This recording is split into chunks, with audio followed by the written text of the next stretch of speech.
Code of criminal procedure offences कुछ types में divided है, like bailable, non bailable, warrant and cognisable और non cognisable offence, तो punishable, capital offence. तो बहुत तरह के ऑफेंसेस डिवाइडेड हैं और इनको हम एक एक करके देखेंगे।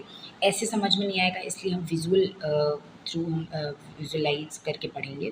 So stay tuned for more and देखते हैं, स्टार्ट करते हैं। सबसे पहला है हमारा बेलेबल ऑफेंस, दूसरा है हमारा नॉन बेलेबल ऑफेंस, तीसरा है हमारा warrant case offence, and then है हमारा कॉग्निजेबल और नॉन कॉग्निजेबल ऑफेंस। उसके बाद आते हैं लास्ट कैपिटल पनिशमेंट, वो तो दूसरी चीज़ है। अब चले आ जाते हैं बेलेबल ऑफेंस पे। बेलेबल ऑफेंस उसको कहते हैं कि जो जिनमें बेल पॉसिबल हो, जो बेल पॉसिबल हो ग्रांट की जा सके लॉ के थ्रू।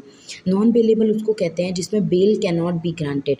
ऐसा क्रिमिनल केस लाइक डाउरी या मर्डर का ऐसा क्रिमिनल केस जिसमें बेल ग्रांट किया ही ना जा सके। वारंट केस उसको कहते हैं like is related to an offence punishable with death, life imprisonment मतलब आजीवन कारावास टाइप, और imprisonment for 2 years, murder, dowry, death, attempt to murder case.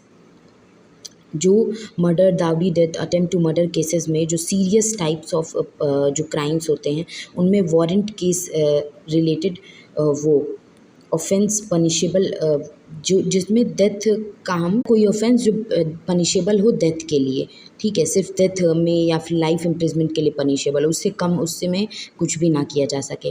Cases other than warrant case are summon case, like जो warrant cases से अलग होते हैं। Warrant case someone like कोई निर्देश कोर्ट के थ्रू भेजा गया और उस पर अगर वो पर्सन नहीं आया तो उसके लिए वारंट अपील की गई, वारंट की गई। देन हम बात करते हैं कॉग्नाइजेबल ऑफेंस और non cognisable. Cognisable offence it is an offence in which N police officer can arrest a person. किसी वारंट के बिना भी पुलिस ऑफिसर अरेस्ट कर सकता है एक पर्सन को। और नॉन कॉग्नाइजेबल वो नहीं अरेस्ट कर पाए विदाउट अ वारंट, मतलब बिना किसी वारंट के इसमें अरेस्ट ना कर पाए। मिसकैरेज हुआ है और वॉलंटरीली कॉजिंग हर्ट, तो इसमें क्या वारंट की ज़रूरत है?